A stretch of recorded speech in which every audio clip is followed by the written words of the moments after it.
우리가 믿는 성도의 실천 13가지 중에 오늘은 5번째, 사람을 차별하지 말라 하는 말씀이에요.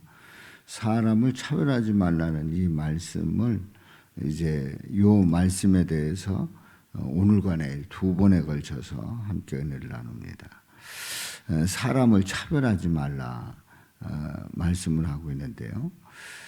우리는 사람을 대할 때에 사람에 따라서 다르게 대한다는 거죠. 근데 오늘 이 말씀에서 1절에서 이제 차별해서 대하지 말아야 될 그 이유를 말씀하고 있어요.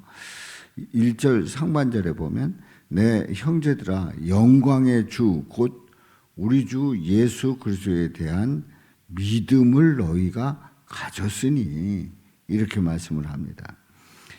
영광의 주 예수 그리스도에 대한 믿음을 가졌기 때문에 사람을 차별해야 대하지 말아야 된다는 거지요. 그러니까 우리가 이러한 믿음을 가진 하나님의 자녀들은 그 믿음 속에서 우리에게 말씀하는 바가 얼마나 크고 귀합니까? 우리가 구원받았다고 하는 이 사실은 차별해서 구원받은 게 아닙니다.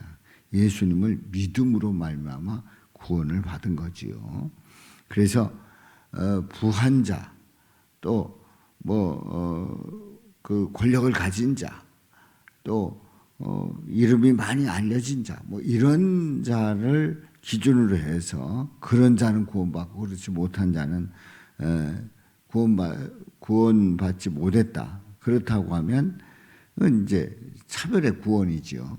그런데 구원이 그런 예수 그리스도에 대한 그 믿음이 그 믿음을 가졌기 때문에 사람을 차별을 해서 대할 필요가 없는 거지요. 그렇습니다. 예수님에 대한 믿음 때문에 우리는 차별해서 대할 필요가 없음을 말씀하고 있는데요. 이제 여기 차별해서 대하지 말라고 하는 이 말씀이 성경에 보면은 아주 곳곳에 나와 있습니다. 야고보서 2장 9절에 보면 만일 너희가 한번 2장 9절 한번 보겠습니다. 2장 9절 시작.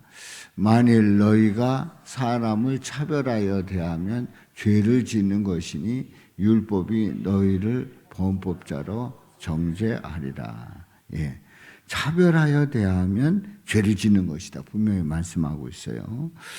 또 레위기 19장 15절에 보면 너희는 재판할 때 불의를 행하지 말며 가난한 자의 편을 들지 말며 세력 있는 자라고 두둔하지 말고 공의로 사람을 재판할지며 말씀을 합니다. 자, 여기에 보면 재판을 하는데 불의를 행하지 말아라. 그 불의가 뭐냐면 가난한 자의 편을 들지 말며, 우리는 그냥 선입관의 생각을 하면 가난한 자의 편을 들어라 이렇게 말씀하실 것 같은데 아니라는 거죠. 가난하다고 해서 편드는 거 아니고 세력 있는 자라고 두둔하지 말아라. 공의로 사람을 재판할지며. 또 신명기 1장 17절에 보면 재판은 하나님께 속한 것인즉 너희는 재판할 때에 외모를 보지 말고 귀천을 차별 없이 듣고 사람의 낯을 두려워하지 말 것이며 스스로 결단하기 어려운 일이 있거든 내게로 돌리라. 내가 들으리라 하였고 그렇습니다. 재판할 때에 외모 보지 말아라. 귀천을 차별 없이 들어라. 사람의 낯을 두려워하지 말아라. 분명히 말씀을 하고 있습니다. 또 신명기 16장 19절에 보면 너는 재판을 굽게 하지 말며 재판을 굽게 이제 그 편들어서 잘못하게 하지 말아라. 사람을 외모로 보지 말며 또 뇌물을 받지 말라. 우리가 재판에 대한 이야기를 들을 때에 뇌물이 엄청나게 왔다 갔다 한다는 그런 거는 이제 겉으로 얘기할 수는 없지만은 심증적으로 그랬겠다.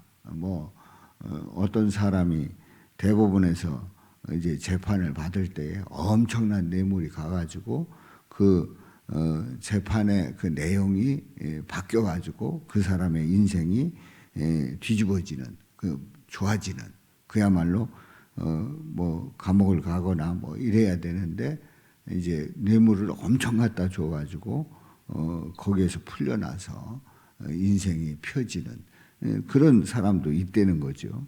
그러니까 뇌물에 대한 거는 우리가 봐기를 했겠습니까? 그 사람이 공개적으로 내가 이렇게 뇌물 준다고 했겠습니까? 근데 앞뒤 상황을 전체를 보면 뇌물이 갔다는 걸 알 수가 있단 말이죠.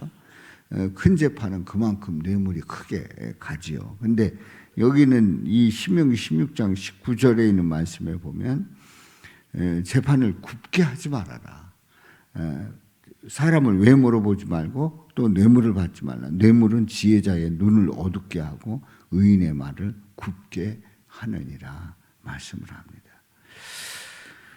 자, 이제 더 이제 말씀이 계속 다른 말씀도 있습니다만은 여기까지 이제 보겠습니다. 외모로 보지 말고 뇌물 받지 말라 하는 이런 말씀들은 이제 사람을 차별하여 대하지 말라고 하는 그러한 말씀들입니다. 이제 실예를 들고 있는 거예요. 2절에 보면 실예를 드는데 만일 너희 회당에 금가락지를 끼고 아름다운 옷을 입은 사람 주목받게 되죠. 번듯하게 하고 들어온단 말이죠. 주목받게 되는 사람이에요.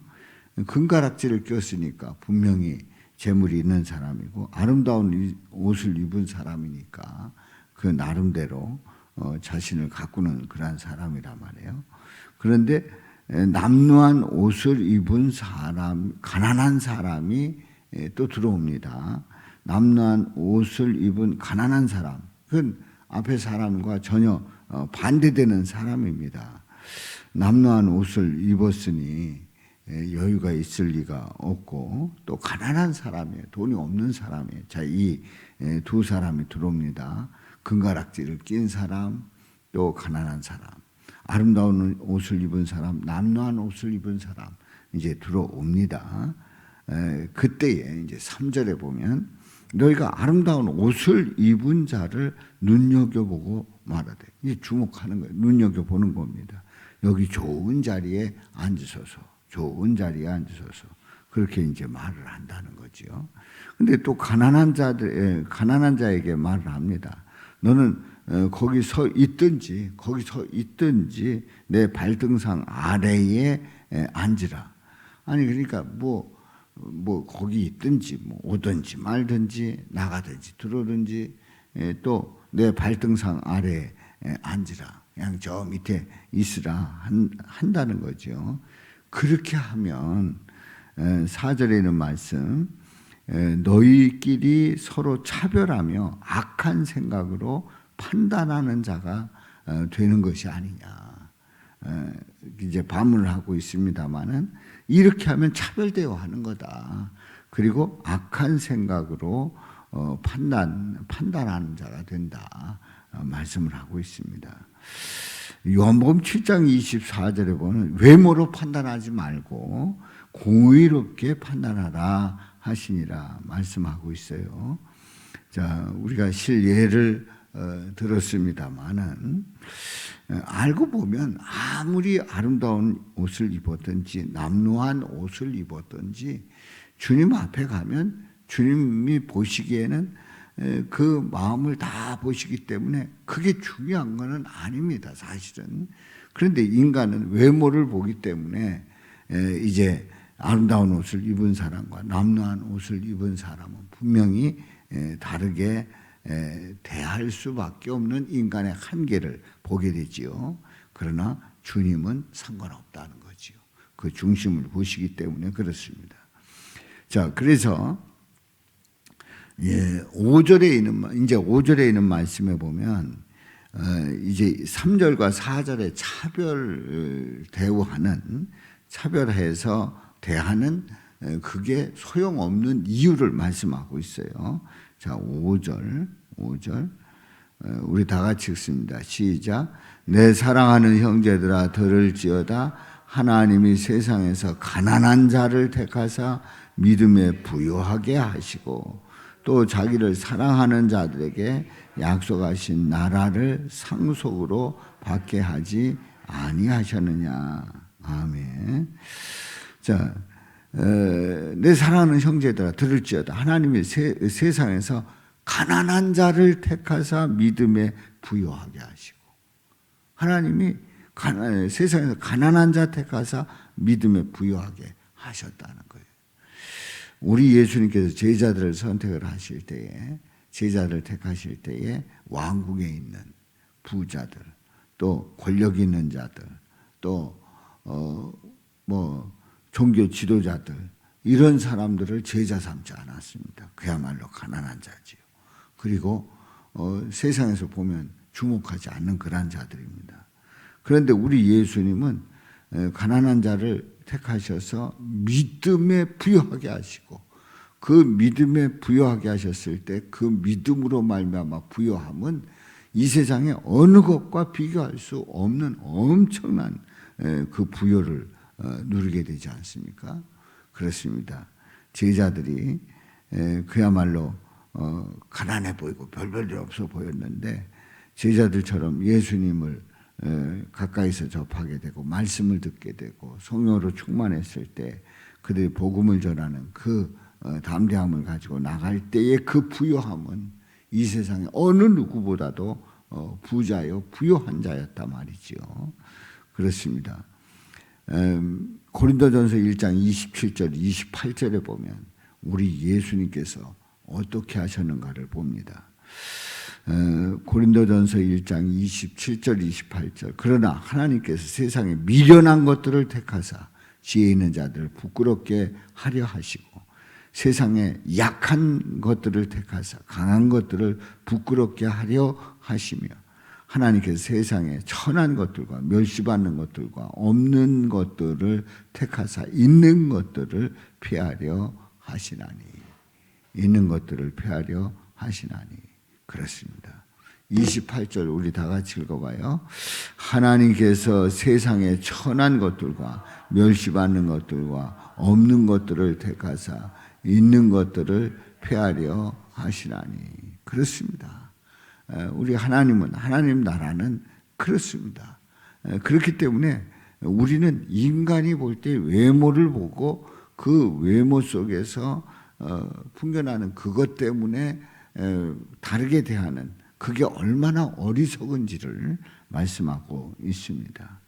믿음에 부요하게 하시고, 고린도 후서 8장 9절에 보면 우리 주 예수 그리스도의 은혜를 너희가 알거니와 부요하신 이로써 너희를 위하여 가난하게 되심은, 우리 예수님께서 가난하게 되심은 그의 가난함으로 말미암아 너희를 부요하게 하려 하심이라.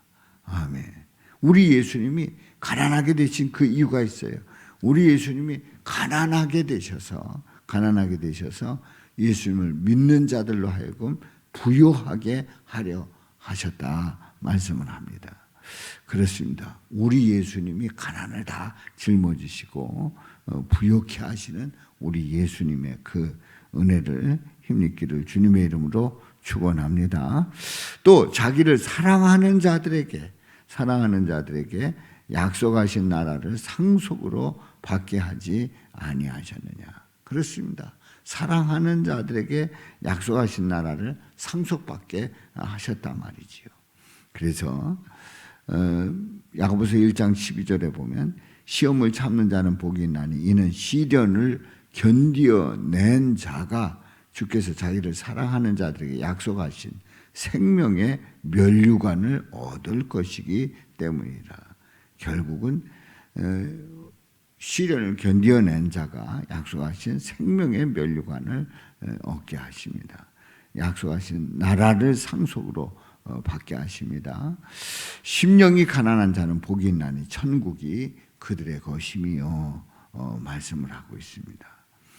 자, 그런데 6절에 보면 6절과 그 7절에 보면은 이제 이렇게 우리 주님은 중심을 보시고 또 가난한 자를 부욕케 하시는 우리 예수님이 분명히 계신데, 우리는 인간들은 너희는 도리어 가난한 자를 없인 여겼도다 말씀을 합니다. 부자는 가난한 자를 억압하며 법정으로 끌고 가지 아니하느냐. 부자가 가난한 자를 억압하고 법정으로 끌고 가서 또 그 어떤 돈으로 재판을 하게 되고 또 그렇게 해서 억울하게 만드는, 7절에 보면은 그들은 너희에게 대하여 일컫는 바 그 아름다운 이름을 비방하지 아니하냐. 이제 비방한다는 거지요. 자, 오늘 이 말씀을 통해서 우리는 차별해서 대하지 말아야 되는 그 이유를 우리가 겉으로 보는 그 모습이 아니고, 우리 하나님께서 가난한 자를 택해서 믿음에 부요하게 하시고 사랑하는 자에게 약속하신 나라를 상속으로 받게 하시는 그 놀라운 은혜와 사랑을 고백하면서 인간으로서 차별하는 것이 얼마나 웃기는 일인가, 또 소용없는 일인가를 우리에게 분명히 말씀하고 있습니다. 오늘도 믿음에 부요하게 하시고 사랑하는 자에게 약속하신 나라를 상속으로 받게 하시는 그 놀라운 은혜와 사랑을 고백하면서 주님 바라보며 주님 의지하며 소망 가운데 나가는 저와 여러분들 되시기를 주님의 이름으로 축원합니다. 살아계신 아버지,